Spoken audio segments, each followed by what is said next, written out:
Hi, my name's Phil. I like talking about politics. In this video, I'd like to discuss the government's latest announcement concerning their updated Great Britain to the European Union border operating model. The inconsistencies in their statements and just how much effort seems to have been put in to screwing over our economy, all to keep a few Tory donors happy. But first, if you'd like to be notified of daily news and politics, please subscribe to the channel and click the bell notification icon.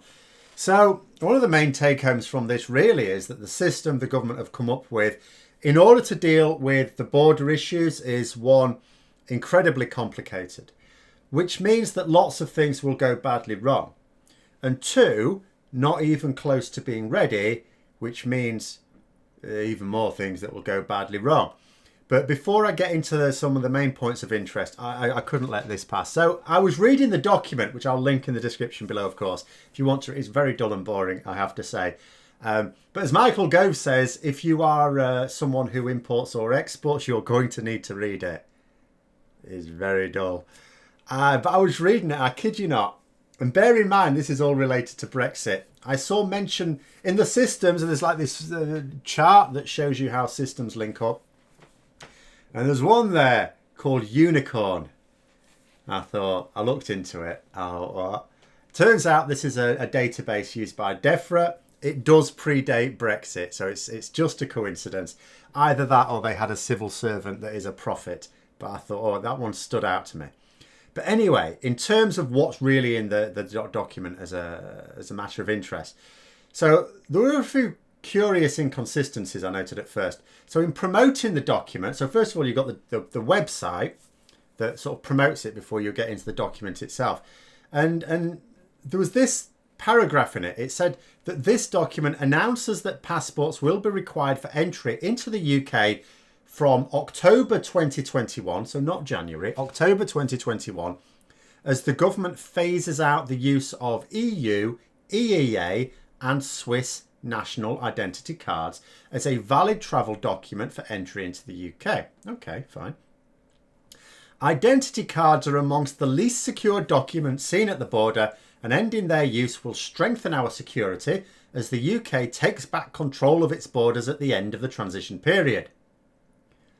A few things there. I mean, first of all, this is October 2021, but the end of the transition period is December 2020. But never mind that.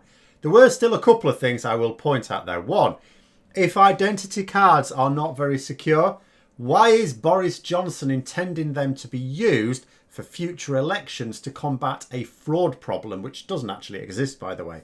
But he says it does. A little bit similar to his counterpart in America, of course. He says it does. And identity cards are the way to go with that. No. I know photo ID, but for those who don't have photo ID, they're going to need these.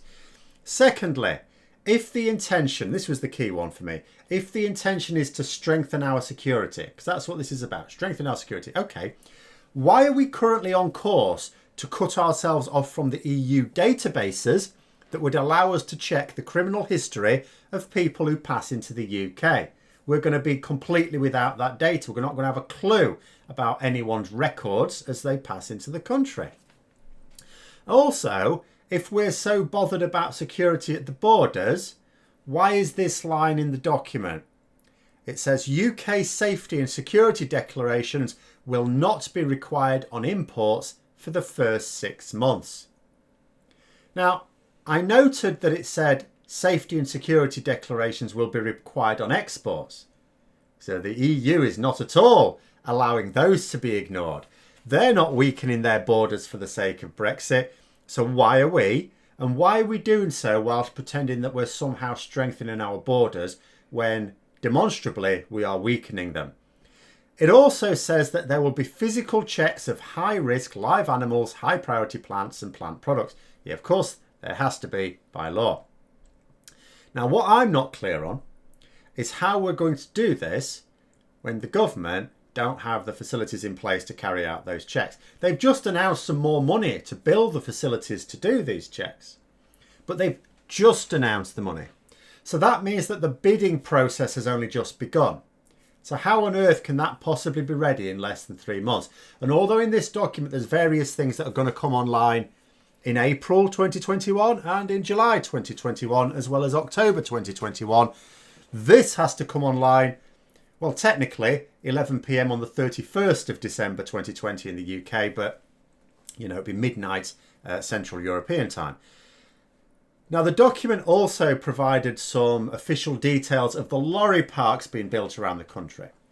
You know, we knew there were we knew these were being built. We didn't necessarily know exactly where they were being built.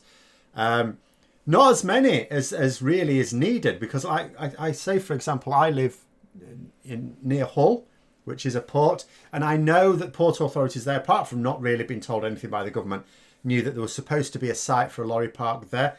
Didn't see that. Didn't see that in the document.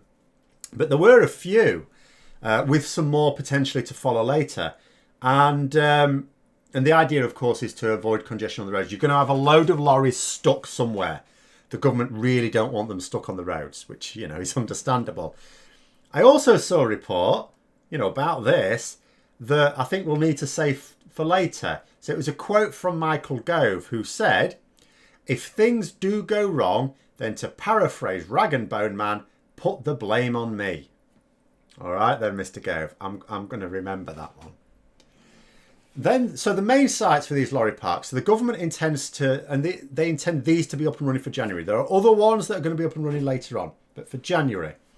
It included Warrington, which is the northwest of England, so that's going to be there for Liverpool, which is also a very major port. And then there were 4 others around the southeast of England, obviously to deal with the major ports in Kent, Folkestone, Dover. And essentially the entire scheme is a way of trying to get around the basic problem that our ports can't actually be expanded. You know, the geography doesn't allow for them to be expanded to have the facilities necessary. So what they need to do is they need some customs checks to take place, not at the border, but further inland. And that is the only way of managing the situation without causing massive congestion. But part of the devil, of course, will be ensuring that the lorry drivers know exactly where they are going and that they can follow the procedures effectively and efficiently.